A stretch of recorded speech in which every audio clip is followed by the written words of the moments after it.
Shalom, peuple de Dieu, nous vous saluons partout où vous êtes, soyez bénis. Pourquoi nos prières ne sont pas exaucées? Qu'est-ce qu'il faut faire pour que ta prière soit exaucée à Dieu? Alléluia.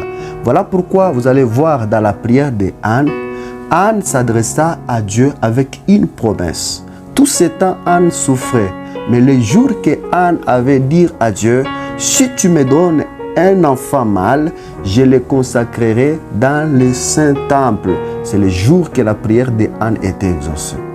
Lorsque tu t'adresses à Dieu, promets quelque chose à Dieu. Promets aussi les intérêts de Dieu. Si tu promets les intérêts de Dieu et tu promets aussi les intérêts des autres, directement ta prière va avoir de l'exaucement. Alléluia.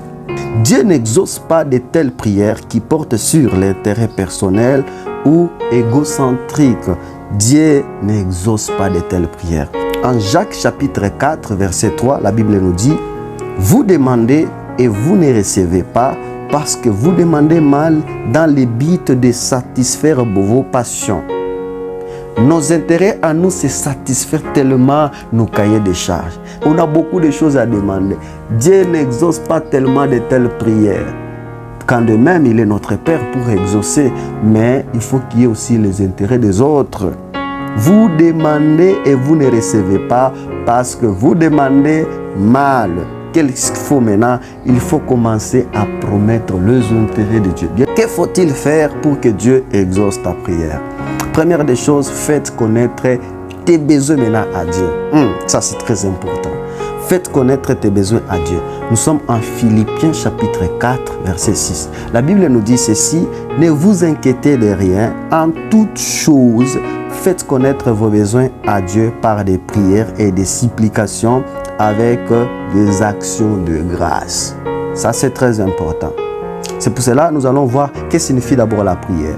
Quand on dit que non, je suis en train de prier, cela veut dire on est en train de s'adresser à Dieu. Prière, cela veut dire s'adresser à Dieu par nos besoins personnels. Quand tu entres dans la prière, tu es en train de s'adresser à Dieu par tes besoins personnels. Il y a la différence entre la prière et l'intercession. Qu'est-ce que signifie maintenant l'intercession? L'intercession, c'est s'adresser à Dieu pour les autres. Voilà. Dans notre prière, on ne peut pas seulement prier, on doit voir si la prière est accompagnée par l'intercession. Beaucoup plus, la bonne prière commence par la prière d'intercession et on termine par la prière. Pourquoi commence avec l'intercession? Car tu promets à Dieu, si tu me bénis, je ferai de toi comme ça, je serai ton vrai serviteur.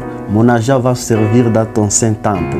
Mon argent va sauver aussi les orphelins. C'est de telles prières que Dieu va commencer à apporter un regard favorable. Dieu ne veut pas les gens qui se lamentent. Tu te lamentes trop dans ta prière. Tu n'as pas besoin de te lamenter. Tu as besoin de parler tes besoins à Dieu. C'est ton Père, il est ton Père, il t'écoute. Lorsque tu parles, il écoute. Alléluia. Lorsque tu adresses ta prière à Dieu, sache bien que tu t'adresses à ton Père. Dieu aime cette prière d'importunation.